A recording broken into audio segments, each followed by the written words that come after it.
Hello everybody and welcome to Cabaret Secrets. My name's Gary Williams and I'm talking to you from the Arts Club in New York City, and I am thrilled to be joined by a real expert when it comes to the world of cabaret, Marta Sanders. Marta, welcome to Cabaret Secrets. Thank you, Gary. Thank you. Nice to be here. So would you describe yourself as a New Yorker? Absolutely. Lived here 43 years. And how long have you been working here? 40-something years. 1 years. I came here to go to school. So I went to the American Musical and Dramatic Academy. So I started singing. I'd started singing before that, but this is where I came to learn my craft. So you studied musical theatre and traditional style, singing, dancing and acting? I did. Although I'm a singer who can move, so I'm not a dancer, but I can move. I'm a singer who can't move, unfortunately. Well, I'm probably more in your category. If you ask Tommy Tune or some of those, they probably go, nah, she can't move. She can't move. But anyway, yeah, singing. So how would you describe your sort of performance style, and how has it changed over the years? Well, I'm an entertainer. And what I realized that yes, I'm a singer. Yes, I'm a comedian. Yes, I'm an actress. But really, I'm an entertainer. And so that's what I enjoy. And so I use all of those elements are all part of my skills that I use to entertain people. And so I've been honing the craft all of these years. But have, in the last few years, realized that what I really am is an entertainer. So. It's interesting you say that, because when people ask me what I do, I think I'm a singer, and so the straightforward answer is I'm a singer, but I really think of myself, I love to entertain people, or try and entertain people, make them laugh, take them on a journey. How long did it take you throughout your career to realize, or to come to the conclusion that you were an entertainer more than just a singer? Well, I think it's what I've always loved to do, that the singing was what was number one, but that communicating the songs to people was important to me. And humor, if you're a one-person show, as you are, you've got to make them laugh, make them cry. And it's not just, I guess you could pull a monologue from something that might be interesting or fun, but you still have to put it together in a show so that there's an arc to the show, that the show has some kind of way to go. You have a beginning, a middle, and an end. And so you still have to fit that in. So you're creating that show, that scenario. You may use pieces from different shows, plural, but I used all different kinds of things. And comedy has always been a part of what I do, but I always considered myself first and foremost a singer. Years ago, I remember when I first started, there was an agent who looked at me and she laughed. She said, but it's your humor that will be your key, not your singing. And I took great offense to that, and I screw you, and I never saw her again. I didn't, but I realized that the humor is very strong as well. But that just always was my personality, and I did. Well, you didn't think of yourself as a gag person. No. You were just. No, and I wasn't looking to be a stand-up. I always thought, if things don't work out with the comedy, you can always sing.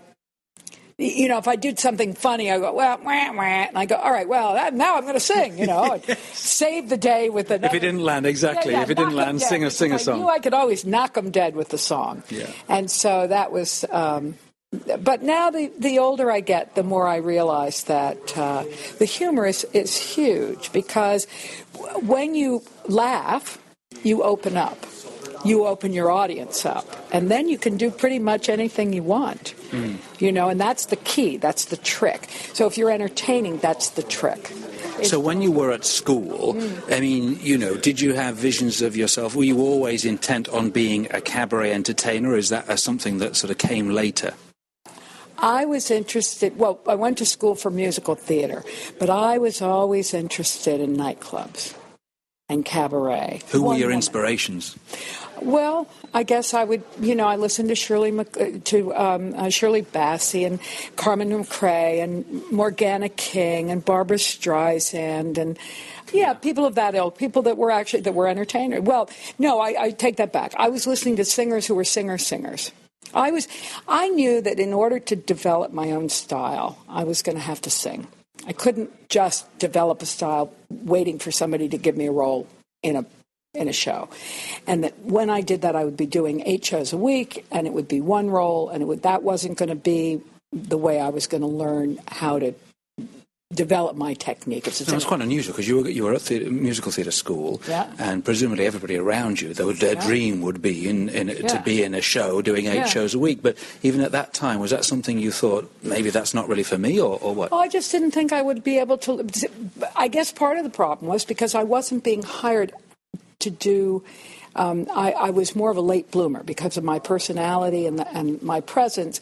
I was always being told that, I was going to come into my own my late 20s, my early 30s. So it was almost like, well, I've got time to kill here before I do anything because I'm not going to do much before. It was very important to me to develop a style, my own style. I didn't want to sing like somebody else. I wanted to sing like me, but I didn't know what that was. And I knew that I wasn't going to know what that was until I did it. I had to do it over and over and to find what I felt about things. And I couldn't do that on a Broadway stage. So do you think there's no place for that kind of individuality on a Broadway stage? Do you think you have to be a solo performer? Well, I think that I recognized that the kind of person that I was, the kind of entertainer, singer that I was the kind of singer that would do Mame or would do Dolly. You're talking about leads, aren't you? Leads. And people with personality. And big personalities. You didn't want to be stuck in the background? No, I didn't, because that wasn't me, because I couldn't dance that well. And did you find that when you were going up for castings that they didn't really know what to do with you? All the time. They didn't know what to do with me all the time. And so that was, for me, I thought, well, I'm not going to learn how to sing this way. If I wait for them to figure out what to do with me, the time will go by, and where do I learn how to sing? Where do I practice my art so that I understand what it is I'm doing, so that I develop this style that I felt, that I heard when I listened to these great singers, and I knew instinctively that you didn't just wake up one day and have that was something that it was a feeling that each person brought their own feeling to the table, but then they'd have to do it, sing in these clubs a lot to learn it. So I think that was probably why that musical theater lost its fascination to me very quickly. But I wasn't one of these people like many of my friends were that knew all the roles of all the Broadway shows, and they knew where they would fit in and how they do it, and dying to do this role and that role and the other role. I was more interested in doing this song and that song and the other song. and you don't do that in a Broadway or a theater setting. You do that in a cabaret or a nightclub. Did you find any roles on Broadway before you sort of decided to really focus on your own thing? The focusing on my own thing happened very quickly because here in New York there were these little cabarets, and so and I fell into it. I was a singing waitress. And for a year or two at this place called Mrs. J's Sacred Cow, very famous here in New York. And I was one of the cowbells. And after hours, other singers would come around, and this one guy came in one night, and he was an opera singer. And we sang together, and he sang at an opera place called Astis, A-S-T-I-S, and it was very famous here in New York. And he said, I want you to sing with me. And so I remember going to Astis and singing some things from Sound of Music. And, we didn't do operetta, but we did that kind of legitimate Broadway stuff together. And, he said, it's fabulous, and I'm doing a cabaret show, and I want you to come and sing some numbers with me. And it was a little dive called the Tijuana Cat. And it was on 46th Street, which is Restaurant Row. And I think the club still exists. It's some kind of a restaurant now, but it still has this hideous clock at the back, or this design thing, very kind of 50s in the back. It was a tiny, tiny little room. And so I sang with him, and whoever the owners were at the time, they said, we'd like you to come back and sing. And I said, Not the other guy, just you. Yeah. Was it? I love it. Fantastic. Right. We'd like you to come and sing. So I had been putting together a show with my good friend Bobby, and he, piano player, and we'd been working on a few things, and my friend Frederick was directing it, and we were in our early 20s, and we're all saving the school, and here I'm going to do this, and they're going to help me, and so now we have a date. So now I've got to put this show together. So I did. I put it together. Freddie helped me, and Bobby helped me, and then that led to another one and another one, and I was able to sing, and I was able to entertain, and I learned as I went along what that meant, what an audience wants, doesn't want, which probably what I realize now is I don't really know. How long did it take? How many years of experience did it take before you realize you don't know what you're doing? I don't know. How many years does it take for you to learn that about life in general? Exactly. I think just when you learn pretty quickly, I think, or after you do a show for a while, you keep getting it out there, that those songs, they're gonna love this one, this is gonna really knock them dead, and they go, yeah, it's all right. But then something else that you thought was maybe okay, it's a good song, I like that, but that they just embrace, and you go, wow, so that you realize pretty soon on that you don't really know what they're going to react to. You can't count on your knowledge that your gut on it is not necessarily true. They're going to love one thing and the other one, that's all right. And you go, oh, but I love that, and that was okay. And so you learn that quickly. And then you come back to so you, in the end, you have to just do what you love to do. And you think that's the thing? Just do what you love and hope they like it? Or yes. Yeah? Yes. And I think that if you do what you love, that they respond, because that's part of what draws them in, is that you love what you do. And what if, like me, a lot of my time I spend entertaining broad, sort of a wide cross-reference of people, an audience on a cruise ship, where I always feel the pressure to entertain as many people as I can, as much of the time. I mean, if you were put in a situation like that, and I know that you've worked on ships, would you compromise? Would you think, well, I don't really like this song, or, I'd prefer to do this song and this song, but I better do these songs because I think the audience will like them more? Do you sort of compromise what you really want to give the audience what you think they might want? Yes, I think you have to. I think you have to, in that sense, because if there are things that I do that are lots of fun to do, but they're body. And body can be good, body can be great, but there are, 2 or 3 songs in my arsenal that I really love doing. And unfortunately, I find that, they're just too much for some people. And as much as I think that's just ridiculous, can't we just have a good time and laugh? Why we take it so seriously? But, I'm not really, I'm in touch only so much that I'm with people, but living in New York City where anything goes, and you're talking to people, interacting with people that are very on the edge and they get it. I can do these really bawdy songs here if I want. I take it out of the city. Yeah, I'm playing with fire. And then it's no longer, because the point is not to cut somebody off. So I may feel that it's stupid that they can't get it and just enjoy it and relax, and why are they taking it so seriously? But the reality is there are a lot of people who do take certain things seriously. And so what I've learned, reluctantly, is that I do have to honor that. I think they miss out.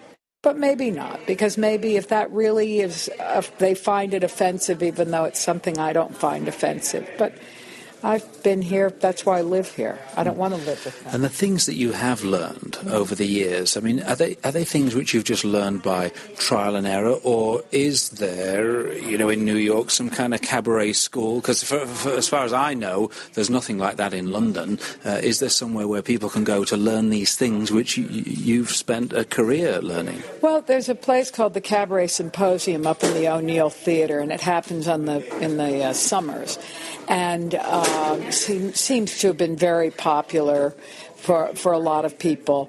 I have spoken over the years with 2 or 3 people that have done these courses, and I've found that there's some what I consider very basic things that have been totally left out. Such as? Well, I really, the belief, the communication skill, the comedic, the connecting with the audience is something that comes. Every person has their own story to tell, has their own way of connecting with people, and I think that sometimes that's. The couple of people that I spoke to, I felt that they hadn't really touched that, hadn't worked on that as much. The story of why they were telling the story. How do you mean? Well, I mean, if you want to tell a story and you want to write out that story from you, it's your imagination, it's what you're experiencing. You're talking about something that you've experienced yourself. I'm talking about pattern. Why would a song be important to you, and how are you going to string it together with these other things? And so I find that I'll have ideas about how to present, to set up the song. And I'm not talking about long and involved, but I have to write it out, and then you cut it in half, and then you cut it in half again, because you want it to be just basic sound bites, not a wasted word ever, because that's just cumbersome, and then you have to work that much harder to try and get things back. So you want to write it out, cut it in half again. If you can do it again, do it again. But that has to come from you, and then you can work with somebody else's ear. I work with my brother, for example, who's a tremendously talented writer and director, and I can call him, he's in California, and I'll write out the whole show, which is vital, that everything is written out. It can't be, so you sort of write, even though you kind of know it anyway, you might have a story that you're used to telling to friends, you'll still write it out like a script. You have to write it out like a script. You have to cut it in half and cut it in half. Like a proper show. Like a proper show. It is a proper show, and it has to be exactly just, you want it to be very concise, and you learn it as such.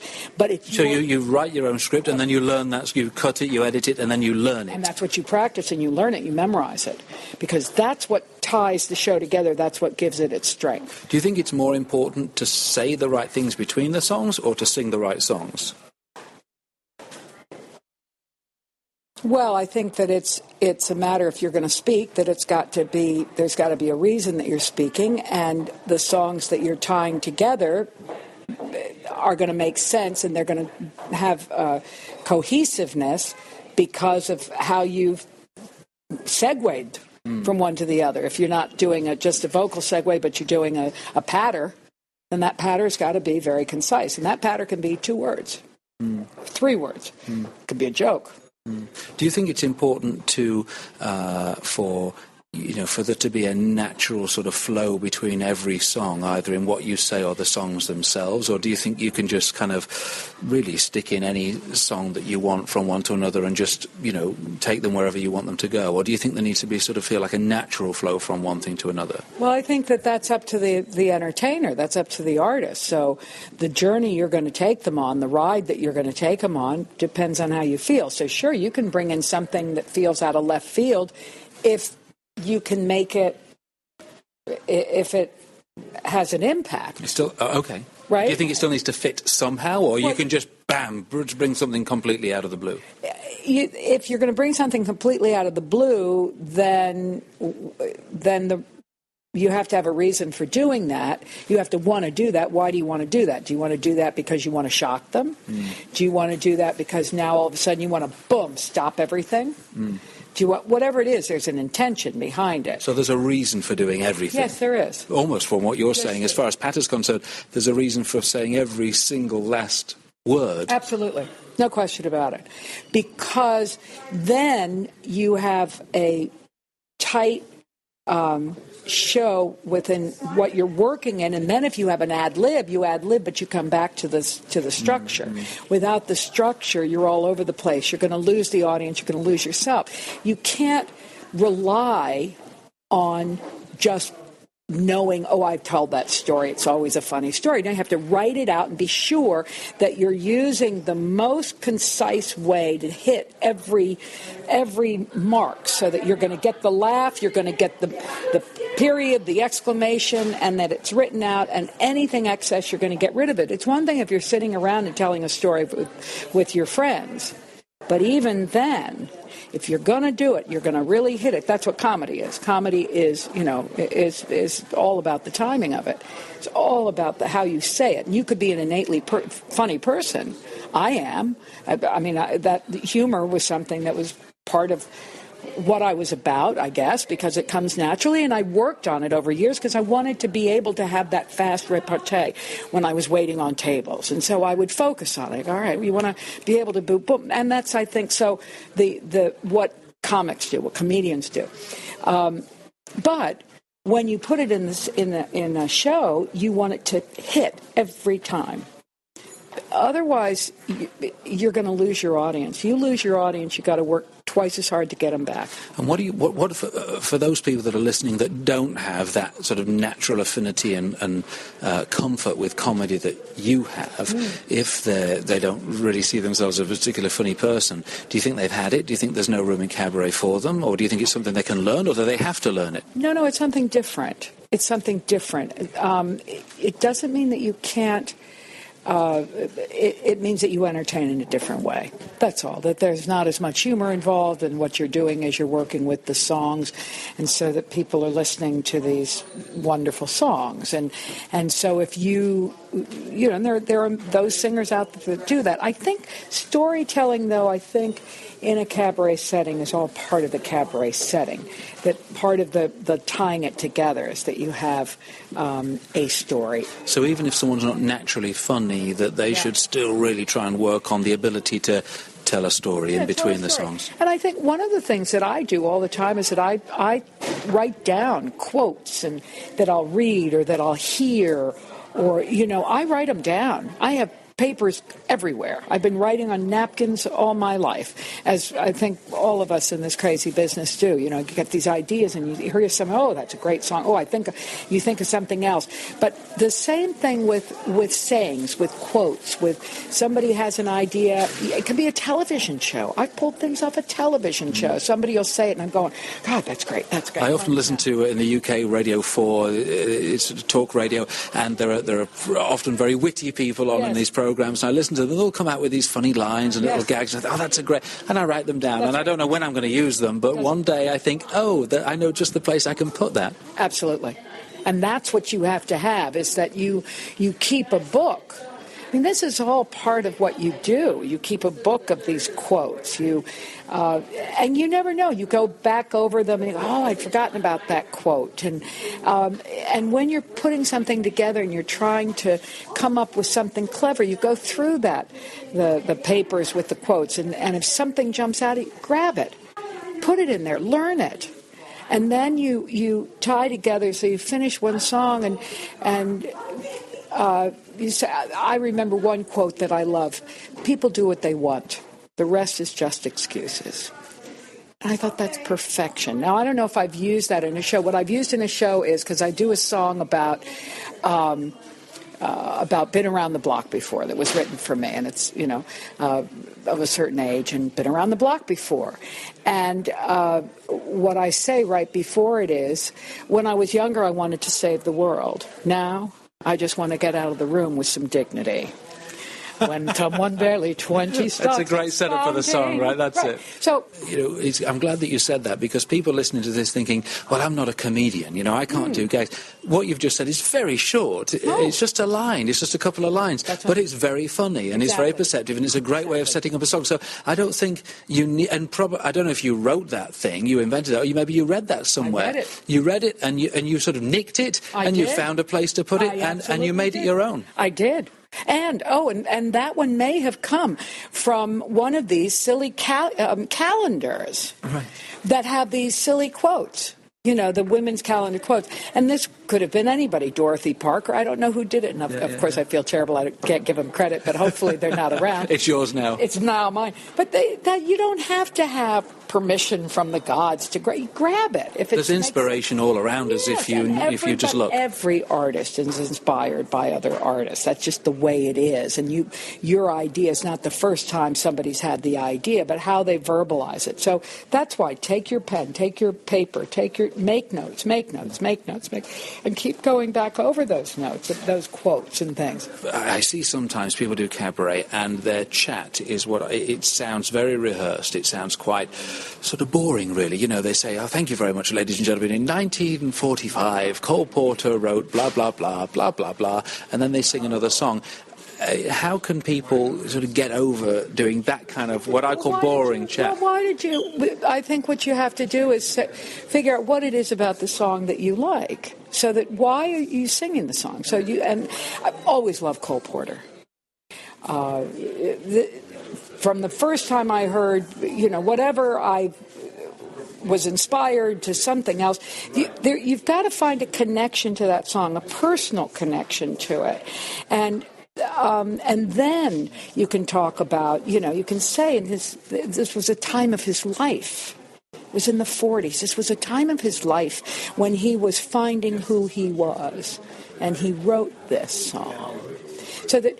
And suddenly just saying that, it gives a great poignancy. You're thinking, what are the words? It gives the words much more meaning. That's right. So you're looking, instead of looking for a date, look for what it was that was going on in his life at that time.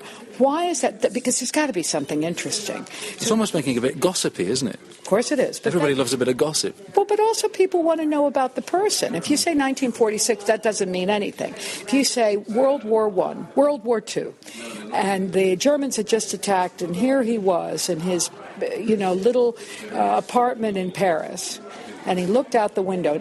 Listen, there was a wonderful, wonderful story. When I was singing on the cruise ships, we had a French night. And I normally would have done Autumn Leaves. And somebody else was doing that. So that was out. So I went to my book of what I hadn't done in my show. And I got some great, great advice when I first started by a woman who had worked with Barbra Streisand and Judy Garland and Liza Minnelli, and she was out of Universal Pictures and very big. And she would come to my show, and then we would meet at her fabulous office, and she would talk to me about the show and about what I wore and about all these things. And one time I said to her, "Who do I listen to? Because all of these people all around, we should do your hair like this and your makeup like this and your outfit like this." Everybody wanted to be a part of what I was doing. And so I said, "Who do I listen to?" And she just said very calmly, she said, "Listen to the professionals." And I've taken that advice all my life. So here I was needing to find a song that would fit into the French show. And one of the groups of professionals that are the smartest are the comics. The comedians are the smartest of all people, be them ice skaters, be them whatever, the clowns. They are the smartest. And so sure enough, I went to a comic and I said, "This is my situation, what should I do?" And he asked me what songs I had available that I wasn't using. And I said, "Well, one of them is Annie's song, John Denver's, You Fill Up My Senses." And he said, "Okay, this is what you do." And this is what I did. I got up at the show and I said, "When John Denver went to Paris for the very first time with his wife, he fell in love with Paris and he fell even more in love with her. You fill up my senses." Was it true? No. Who cares? Who cares? This is not brain surgery. If you're not being malicious, you're not. Does it matter? So it really is making it personal. Is it making a personal connection with the song and something that people can grasp hold of and understand? Because I always think nobody wants a history lesson. Nobody's there for a lecture. No, they don't. That's why, as I said, if you could say, this was a time in his life where he felt this. We all feel these things. You connect with the audience. "Oh, I felt like that before. Oh, I know what that feeling is." You don't need any more words. Yeah. He just lost his mother. Yeah. And he was sitting in his chair wondering what he would do with his life. And he wrote. whatever, you know what I mean? Whatever it is. So if you can paint a picture, that's what's important. But that picture has got to be broad strokes. Don't lose your audience. Don't lose them. Another trick when you're working is that everybody's looking at you. And so if you shift your focus, you shift your body, they're going to watch. So I remember in a club, as you know, there's movement. And you can have somebody get up and go to the bathroom. You can have somebody serving something. So now you've got this movement. So what you have to do is you have to look to the other side. Yes. So that people, right? You know it. So people follow your eye here and they ignore over here. Exactly. If I'm doing a show and somebody walks out halfway through and I kind of glance at them, I immediately look the opposite direction. The opposite direction. Because I don't want them to see the guy walking out. Because that's distracting. I think the same thing applies that if I'm working with a band and somebody in the band does an instrumental solo, it sounds common sense, but we should look at the guy playing the instrumental solo because that's where we want everybody's attention to be. Right. And yes, because the audience is watching you. If you look bored, they're going to watch you looking bored. Now they're bored. I learned another great one, how you control a room, how you take a room. This I want to know. Well, I was at a wonderful nightclub in Mexico City, and this was one of these, different... all different kinds of things going on. And here came this woman who was from Argentina, absolutely stunning. And she was magnificent to look at, and she was magnificent to listen to. And she was going around the room, and she would get somebody up from different countries and then dance with them. They're different. While she's performing? Well, she would do her songs and stuff, and then she'd go and would she come and talk to the audience. And where are you from? You're from Peru. Oh, well, in Peru they dance whatever, and aha. And you're from, you dance the cumbia in Colombia, and you dance it. Well, come up here and dance the cumbia with me. Now, the minute you bring somebody onto your stage, you have to get them on and get them off. You're in control. If you don't get them off, now you got a problem. Or if they come on your stage and you haven't invited them, you've got a problem. But what was fascinating to watch was, here she'd go, she'd grab this guy and she'd get up there and she'd dance with him and the audience would go crazy and the band would play and she'd go crazy. And she would then take his arm and she would say with the other hand, she would point to him and she'd say, un aplauso. An applause. And as she's getting the un aplauso and everybody's like this, she's moving him back over to his seat. Like that. And so there wasn't, nobody worried that you didn't get cut off. The audience doesn't want to worry about you.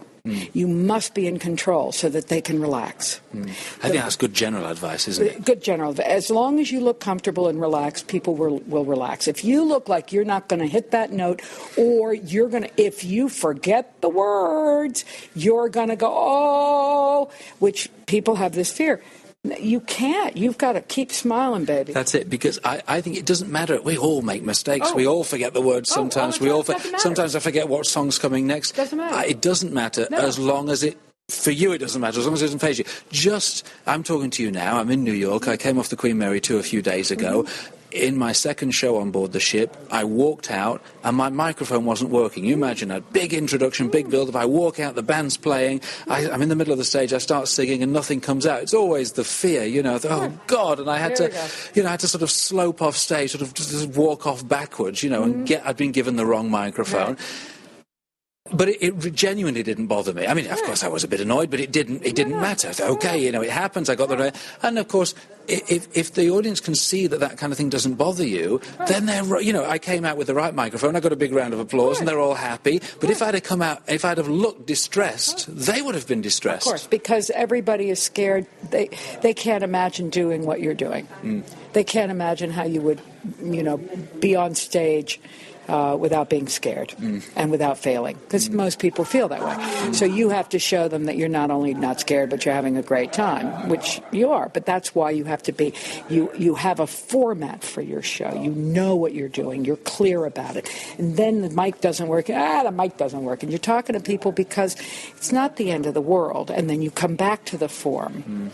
That's what saves. So you think ad-libbing and spontaneity is all very well as long as we never stray too far away from the form. Right.